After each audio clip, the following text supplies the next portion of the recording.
On today's podcast, I have the honor of interviewing Dr. Nicholas Samstag. Dr. Samstag is a clinical psychologist, psychoanalyst, and psychotherapist living and working in New York City. In addition to individual therapy, Dr. Nick Samstag treats couples and consults and offers supervision to doctoral psychology students, psychoanalyst candidates, and psychiatric residents. And what could this mean for you? Well, Dr. Samstag is going to unpack mental health as it relates to business. He has his own podcast, and it bridges the gap between mental health and the corporate world, exploring how psychological well-being influences professional success and personal fulfillment. Welcome to Discover WellBeing, Dr. Samstag. Thanks so much for having me, Allison. It's a real privilege. Please call me Nick. Okay, I will. I'm starting something new with the podcast, and I'd love to hear from guests what their definition of well-being is. The mental health field has strange language anyway, and I think one of the strange aspects of it is that we have many terms for the same thing. I think it just depends a lot on how you've been trained and how you think about stuff in general. So well-being, nobody can argue with that, right? I think I am being and wellness and all of that. I think I tend to prefer language that's more active. So I'm fond of words like engaged, engagement. I'm not so fond of words like happiness, which I think is for pigs, which is a wonderful.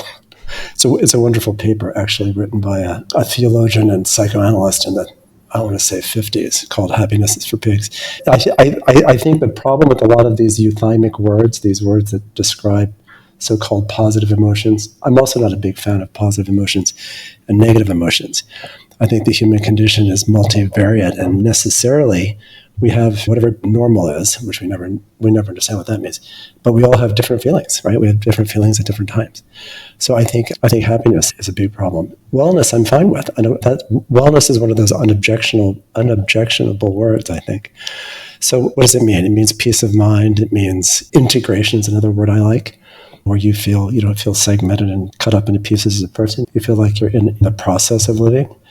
So I like those words. Any words that don't suggest an end state or a single state, I think are potentially much more useful. I'm a big fan of wellness. All right. I'm curious, what are your thoughts around wholeness?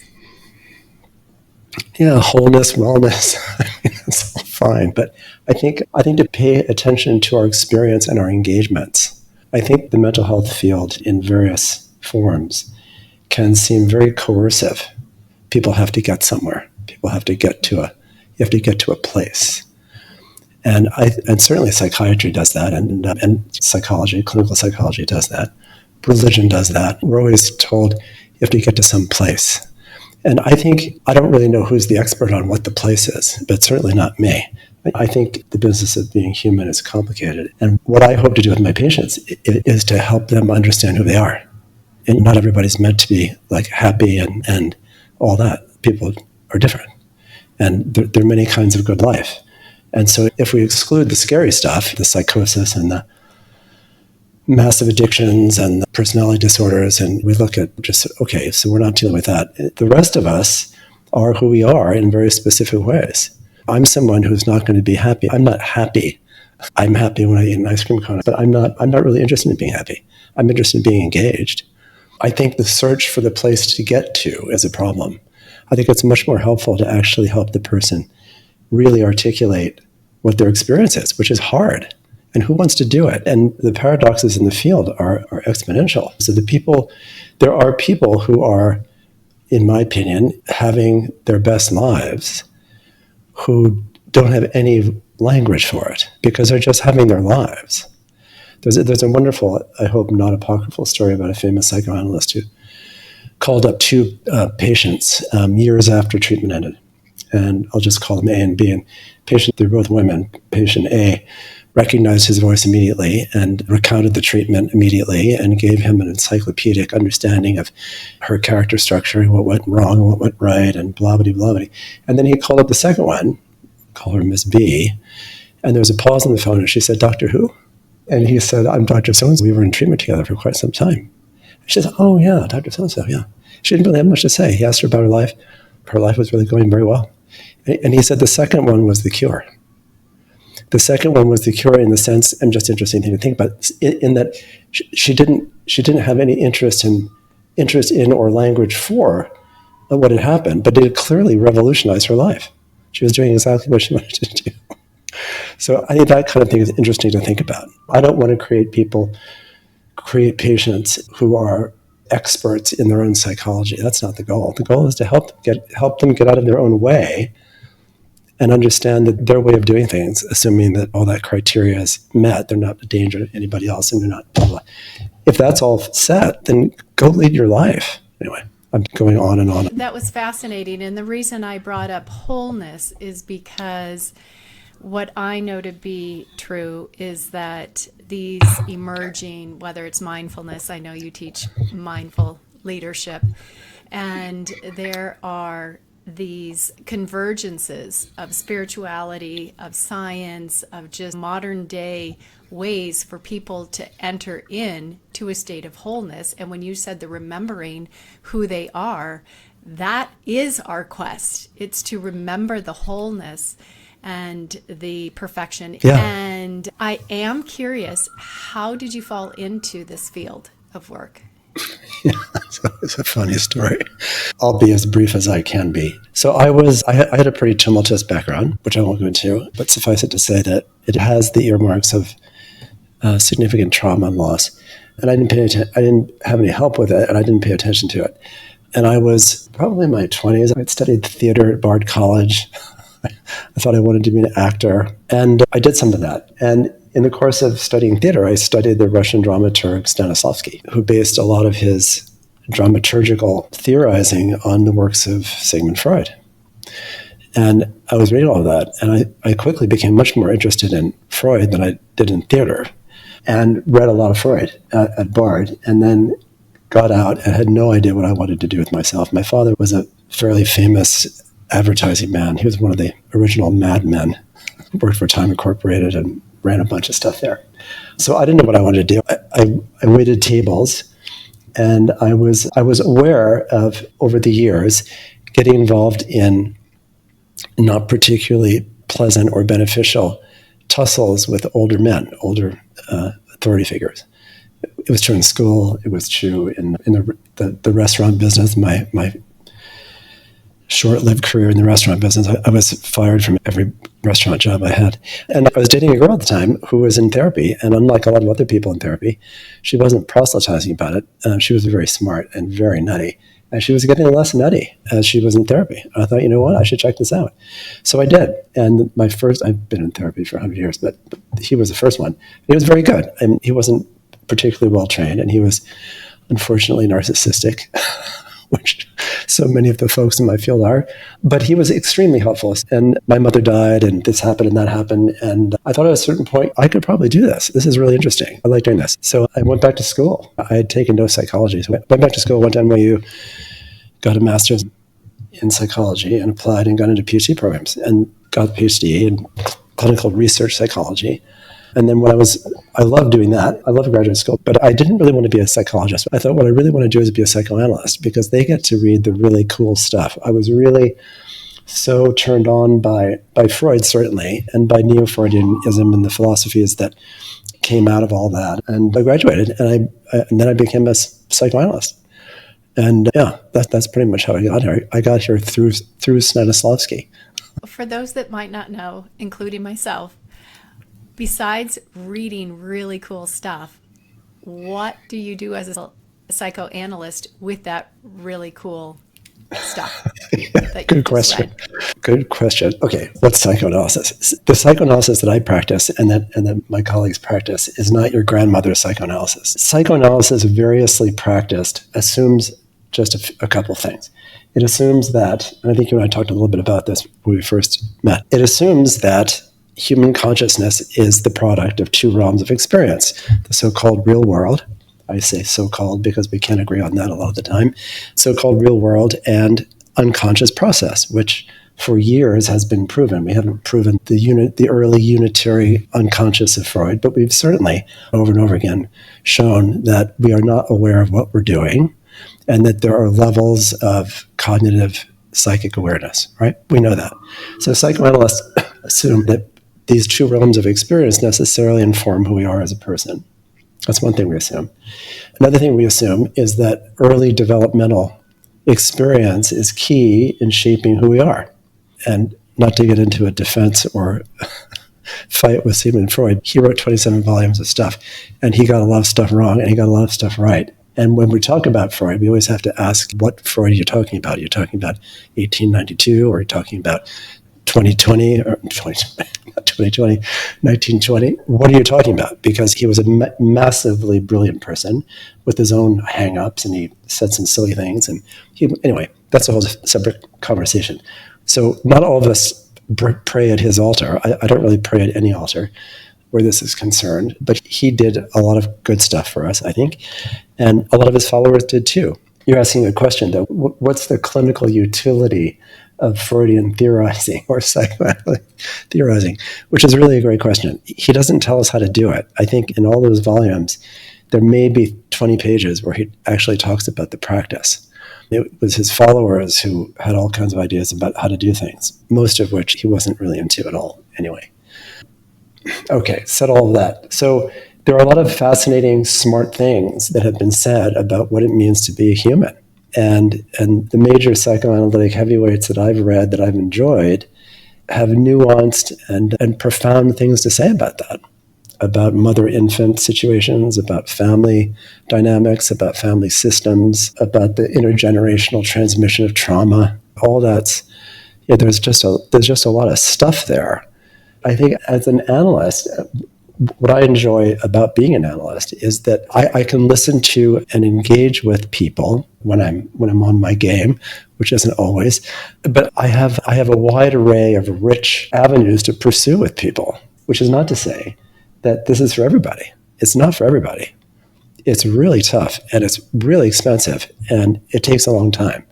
The expense part is not necessarily true, because you have some really talented, often gifted people who are training at these institutes, and institutes will charge you $20 a session, and it'll be worth it. I've sent family members and friends to institutes throughout the country. But so it's not necessarily expensive, but it's time consuming, and it's really tough. And not everyone wants to do it, and not everybody should do it. There are a lot of people who aren't interested in where they come from psychologically, and that's fine. They just want to feel better. And so I send them when they come to see me, I say, I'm not your guy, but I'll send you somebody who will have you in and out in 17 sessions. It's a different kind of work. You're the consumer. You got to tell me. I'm not going to tell you. Anyway, how's that? Okay, I'll take it. I think each decade holds its own experiences, let's say collective experience, but also how it affected the individual, let's say COVID, for example. Sure. So what have you seen as changes in the landscape of psychology and patient-doctor relationship? Yeah, I appreciate that question. I see 30, 40-ish. I have 30 or 40-ish sessions a week, so that's a small n from which to generalize. But I think I think some sort of obvious things. I think we're even less interested in meaningful engagement. Or to put it the other way, we're not nearly as active in seeking it. Maybe that's a better way of saying it. That I think we're very much interested in the next shiny thing. And sometimes the next shiny thing is mental health. It's like a thing. But I think we've become thingified. We treat ourselves and one another and the world often, I think, in some pretty split off ways. Split off is a term, just a general term for people that don't know that. I say that all the time. We're not as in touch with our feelings. And by that, I don't mean anything crunchy granola. There's nothing more practical than to be involved, than to be connected to your feelings. If you're not connected to your feelings, you're simply not benefiting from an enormous data pool. How are you feeling? I spend so much time with, especially early on with patients, who just want to go on and on about things. And I just stop them over and over again. I say, what are you feeling here? What's your experience? What's it like being here? What do you think about me? Like, what's going on? Because I think we're so pressured into the elusive happiness business or the becoming a billionaire. I have a number of patients who come in and say they want to be a billionaire. And I say, why do you want to do that? Like, of all the interesting things in the world to do, like, what? A billionaire, really? Not a lot. I shouldn't say a lot, but I have a handful of people who say that that's one of their goals. And I don't know, that seems barren to me and scary. Not that there's anything wrong with $1 billion. I'd love to have $1 billion, but to make it your raison d'etre, I think that's a little concerning. I think we're scared. We're certainly scared. We're more scared for good reason. COVID, the political situation, all the bad shit that's happening in the world. And this is another thing that not everybody knows. This is a good segue into diagnosis, right? So it is, in my opinion, and I'm not alone here, perfectly normal or understandable to be depressed and anxious and fucked up. That's not. I mean, that's only a diagnosis when you ask someone for a diagnosis, right? The purpose of diagnosis is to prescribe treatment medically, and the psychiatry and the psychology world use it often, I think, in not so great ways. There's something magical about diagnosis. It just means if you go to a doctor and a medical doctor and they diagnose you properly, you get the best treatment. But what's the best treatment here? Who the hell knows? I can tell you what it's not. I can tell you certain people who should not be in psychoanalysis and certain people who should be based on who they are as people. But that's not the same thing.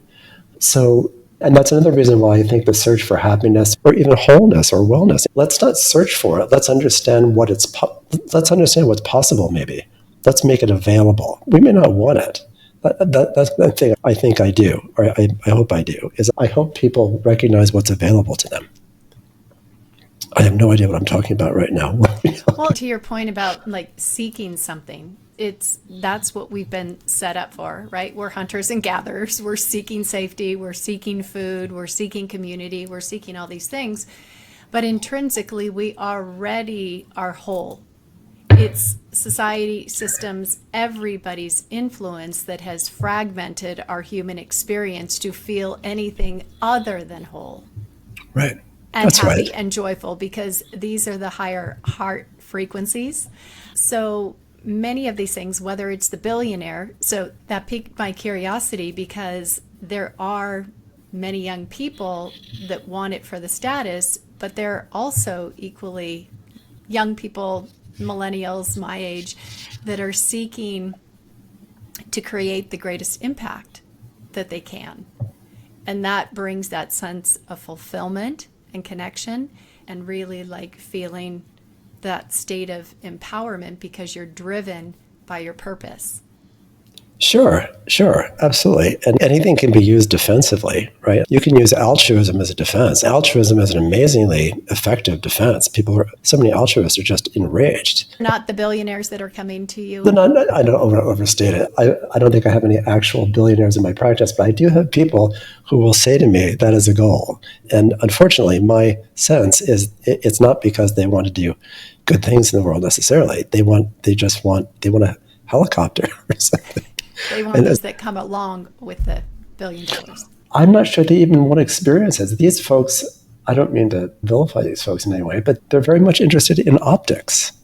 It's optics. It's what does it look like, and how big is your boat, and those folks who say, as soon as I get X amount of dollars, then I'll go and I'll serve the poor. People do that, but not many. My goals, I think, are somewhat humble. I just want people to be clear.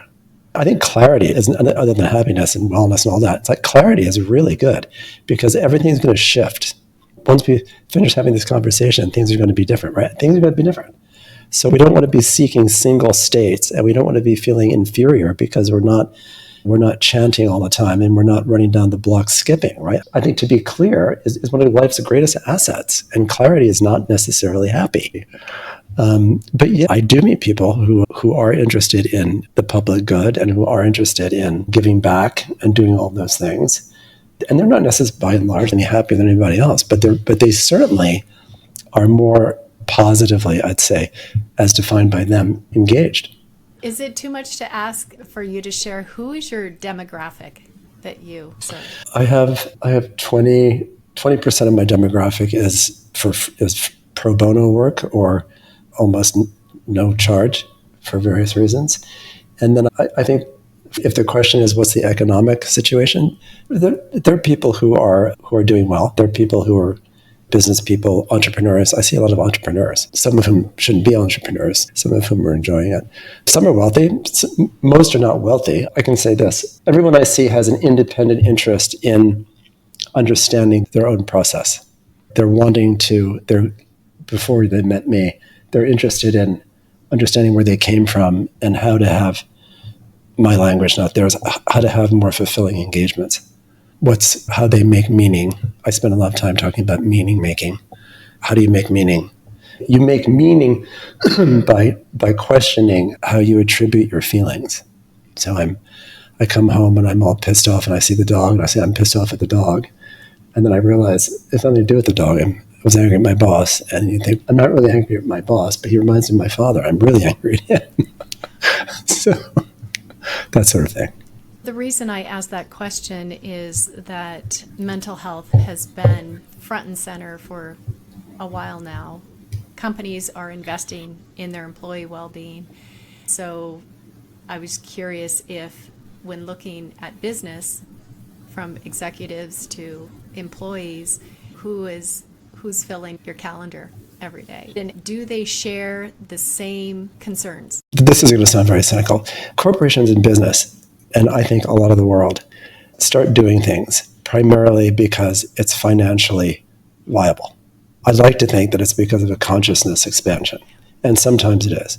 But what I think it really is, mostly, is that businesses realize, if we have miserable employees, we have more sick days. And if we have more sick days, we have to hire other people, or our production goes down. So now they're on the health bandwagon. That sounds so cynical, but that's my experience. There was a big advertisement for Citibank months ago. A very attractive woman of color was featured writing something down on her checkbook pad, and the headline was something like, when you go to open a bank account, are there only two options for gender? I thought, that's brilliant. They're recognizing trans people. They're recognizing, right? But it's not because the executives at Citibank woke up one morning and said, we're going to embrace everybody. No, they realized that demographically, it's now a viable market, that sort of thing. So I will answer that question. I think I have to answer that question in terms of personality. However old you are, if you have a sense that you're not as aware of your psychological stuff as you need to be, then you come and see me or somebody like me. And that, I haven't done any studies on my practice. I do have people of color. I do have men and women. I do have young people and people in their 80s. And what they have in common is that they would rather do, believe you me, I wish I wasn't doing this. I wish I had a different kind of childhood and I could be a novelist or go race sailboats or something. But you do this because you feel you have to do it. And I think that would be the similarity in this group, is that whether they're students or CEOs or people who are changing careers, they've realized that, like I did. I wish I'd realized it earlier, but that you keep making the same mistakes, or you keep, life's boring or life's depressing or something, and then it finally dawns on you, you're actually creating a lot of this. You're actually articulating a lot of this madness yourself. And how do you stop doing that? So that's my answer. Thank you. I think it's a perfect segue to talk about your podcast as it relates to mental health and business, and maybe some of the insights and things that you're sharing within your podcast, and just exploring the relationship, because the personal and professional fulfillment, meaning making, success, performance as it relates to mindful leadership and conscious business practices. I hope I can do that justice. Yeah, so I'm interested in the psychology of the workplace and asking questions that will allow people to feel more genuine and feel more present in their jobs, and not feel such a need to put on the business persona, whatever it is. You have to talk like a banker, walk like a doctor, do this or do that. I mean, you don't have to do those things. And I think since COVID, and since people don't have to be in the office anymore as much, I think a lot of people are very happy about that. But I think a lot of people are not, because that artificial distinction between personal and business, personal and professional, really helps people who are not so friendly to the idea of being that related. And there again, it's not my job to make people more related.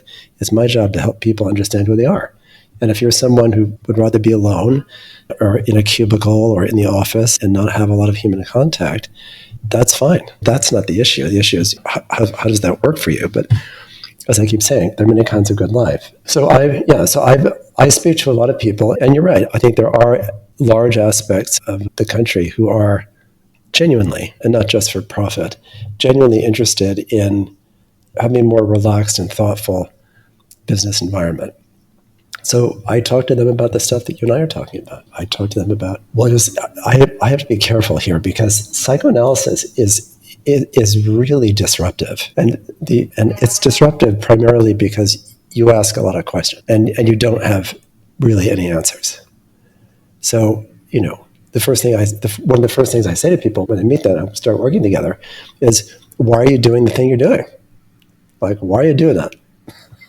Not that it's a good thing or bad thing, but how come, you're a doctor, you're a day laborer, you're this, you're that. Like, why are you doing that? And people don't want to answer that question. They don't want to think about it because that's just what they do. I went to school for all these years. I'm a doctor. That's what I do. What's it like? What is it like? I trained with a very lovely person, unfortunately dead years ago, and he wrote many books and very interesting. But the main thing that he said to his patients was, what's it like? What's it like? Hopefully with no attitude, right? There's no right answer to that. What's it like? What's it like to be you doing that thing? So I say a lot of that kind of stuff. And what, not often, but what sometimes happens is that people realize they hate their jobs. What's it like doing that? It's terrible doing that. So why are you doing it? I have to do it. Why do you have to do it? That kind of thing. But as you and I have spoken about, it's who knew that at a certain point, being more genuine as a person was an asset in the workplace. There's a lot of fraught things in the workplace, and there's a lot of silliness and superficially aggrieved stuff. But there's also a lot of serious things that have been overlooked. And I think when we realize that we spend most of our adult lives working, it seems to me we should bring our psychology into the workplace and maybe ask different questions when we're hiring. I've had CEOs raise their eyebrows at me when I've suggested that. I don't mean anything. I'm not suggesting we ask new recruits about their masturbatory fantasies. I'm not suggesting that. I think asking questions like, where do you come from? What's it like? What environments have you been in? What have you liked about them? What have you not liked? When you're angry, what do you like? What are you like? Questions like that. I think some people will feel recognized because nobody asked those questions, because it suggests this curiosity. And I think other people will be mortified. But I think you should know who you're hiring, because you're going to be spending a lot of time with them. And then in terms of, I spoke to a very interesting psychologist, actually, from Uruguay, of all places, who, did I tell you this? Did we talk about this? I can't remember. But her title is something like Chief Culture Officer. I thought, that sounds cool. What does that mean? And they have a psychological staff on board at the business that they're in, that she works for, in case people have meltdowns or whatever it is. We have nothing like that here. If you're having a meltdown, they just say, go outside and have it and come back when you're done. So they're there for psychological emergencies. But I think, as or more importantly, how to describe this? It's not therapy per se, but there are meetings, there are gatherings in which people get to actually talk about the experience of working there. And it sounds really cool. And they get to air their grievances, and I suspect sometimes it does sound like group therapy, and that's fine. But that sort of thing, and I think that's unheard of here. And I think it would have been unheard of years ago. So I think in a productive and thoughtful way to deconstruct the artificial boundaries between personal and professional, I think that's potentially a good thing for both the bottom line and the mental health of all concerned. It felt for me that it was the elementary school nurse office that you got to go to when you had a tummy ache because the test was coming, right? And whatever those experiences are, to have counsel at that level is priceless. Yeah. Because then you can express it and then process it on your own time. Yeah, and somebody has your back. I think that's a helpful association. Yeah, it's like going to, I have a tummy ache. And it can be comforting, and can also be a really productive prophylaxis. So It doesn't you have to be trained, of course, but it doesn't take much to make people feel better and more grounded. It doesn't take a lot. It doesn't take a lot. You don't want to just say anodyne bullshit. If you're someone who can talk to someone for 5 or 10 minutes and make them feel like the thing that they were enraged about is really nothing to worry about, like, that's a good thing. Yeah. Do you find anxiety and depression to be the main reasons people feel disconnected or not finding that level of fulfillment in life? Yeah, I think that's helpful in terms of understanding what the manifest symptoms are. I think what's also necessary is to ground that in context. Anxiety and depression, I think, are perfectly ordinary, normal.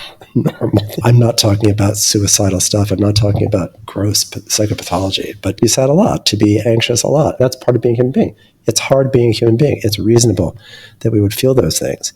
But I think unless and until you contextualize, it's really hard to grasp. And it gives a false sense of things.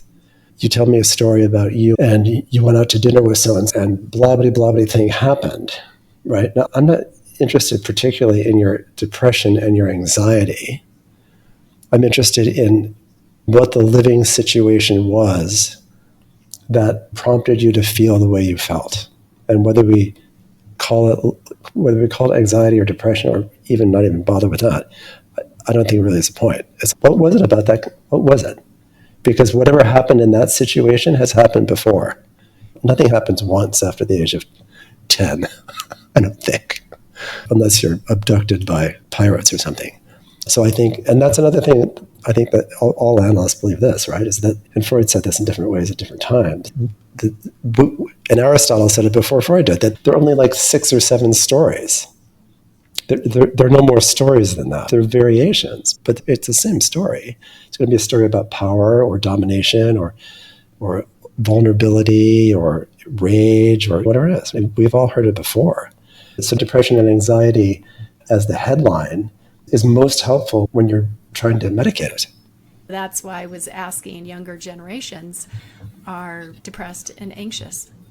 And so for them to be those future employees, the future CEOs, I was just curious how it plays out. Yeah, I'm by no means anti-meds. I think meds have done extraordinarily good things across the spectrum. I do think they're wildly overprescribed. And I think it's a personal choice. Again, I've been depressed. I've been on them. I've been off them. They've helped. But again, what's the headline here? Is the headline that you're depressed, or is the headline that you've never really had a chance to look at yourself? Again, the analog with medicine is really unfortunate. You take a pill if you have cancer, something physically wrong with you, take a pill and do what the MD says. But yes, but I suggest medication. Sometimes I insist on it. But I'm much more interested in the person having some kind of thoughtful, nuanced way of understanding this. If you need to be medicated, that means that if you didn't get medication, you wouldn't get out of bed, or try to kill yourself or something else, of course, then go do that. But I think a lot of people take it almost recreationally. That's how they view it. And I think that's a problem, because I think that deprives the person of a sense of agency. Oh, I'm feeling a little sad today. I'm going to take a pill. It's not going to hurt you probably, but it's not the best thing to do. Why do you need the pill? You need the pill. You want the pill. That's a conversation. I have a patient who goes up and down with a micro dosage of Wellbutrin or something. It's okay. He and I both know that's not really doing much pharmacologically, but makes him feel better. That's fine. But yeah, I think context is another thing, which to some of us is so obvious, but to many people it's not. It's like human life occurs within context. There are fascinating papers written in the 50s about things like if you had a mountain man or a mountain woman who never saw another person, would they have a personality? Those are such interesting questions, right? Because personality is a human construct. So if you lived alone for 50 years and all you saw was nature, how would we understand your personality? It seems to me you can argue this until the cows come home. If you don't have another person with you, how do you know that? So drugs, I think, are to be considered and used judiciously. I don't like us thinking about ourselves as identifying with our diagnoses. So are there any tips that you would be willing to share with the listeners if considering a therapist but haven't gone, or how do they find the right one? Anything at all that might facilitate their next step? Sure. I think if you're interested certainly in this town in California and the coasts, it's a buyer's market. There are way too many of us of different stripes. I think from the little bit that we can prove with research, and certainly anecdotally, one of the most important things is that you feel a connection with the person you're working with, more important than degree or background, how many books they've written or not written. Sit with them and go back and see what it's like. See what it's like. That's the question, right? I ask that question all the time, as I said, but that's really important. That's probably the most important one. And that good, smart people are available for in-depth work at a reasonable cost. But you have to go to universities, you have to go to psychoanalytic training centers, and that's where I would go if money's a problem or an issue. And then I would also think about how you see human beings. Like, how do you envision psychology and mental health? Do you have any interest in background? Do you have any interest in history? Or are you interested in symptom relief only? And that's fine. I don't disparage that at all. But just be clear about that, because you'll be very frustrated if you go into an analyst and all you want to talk about is stopping smoking. They're not going to be very happy with you. They'll be very interested in why you think you smoke and what the symbolic meaning is. But they're not going to be that interested in you stopping. And that's another thing I should say. It's not that I'm disinterested in symptoms. Obviously not. I want people to feel better. But I just think I'm doing them a disservice if I just stop there. Whereas other people who have different interests and like doing other things are perfectly fine doing that. So make sure you like the person and can connect to them. Have a sense of how you see the process, how you see the process and what the problem is. And ask yourself about your engagements. Like, what's it like being you? And what about you do you think the problem is or the issue is? That's what I'd say. Those are wonderful. My curiosity's piqued, though, on the last one. That's what reflection at the end of the day, the intention at the beginning of the day. Who do you want to be in the day? And what kind of experiences do you want to have? So much comes from meditation, reflection, and conscious conversation, because then you're capable of asking the friend, the loved one, the partner, whomever, for feedback and just saying, oh, I missed the mark. I intended to connect with you, but in actuality, you experienced something different. Sounds great. That sounds wonderful. Yeah. I think something that we could spend a lot of time talking about is play. None of this is original with me. This has been around for years, but people don't know about it. To be able to play is one of life's greatest things, but it's also an enormous challenge, because real play, when you think of children playing, real play means you have to be secure in one state of being, and you have to reference another at the same time, right? You can't play if you're too anxious, and you can't play if you're scared, and you can't play if you're sick, typically. You can play. Playing presumes a certain level of stability and safety. You can play sexually, you can play intellectually, you can have angry play, but playing is something that I think taxes us in potentially very meaningful ways. And if we don't have any play, and if we can't play, then that's a sign that something's wrong, because there's no reason objectively why we shouldn't be able to play for our entire lives. And playing doesn't mean that we like each other, and playing doesn't mean that we're even having a good time, but playing does mean that we're able to switch cognitive sets, that we're able to use our imagination, and that we're able to see what emerges, and the whole issue of emergence and all of that. I think that's really important. And when people are depressed, genuinely depressed, they can't play, and I think that's often overlooked. That is poignant, and unless you have something more to share, I think it's a perfect way to end the podcast. That's fine. Anything else you'd like to close with?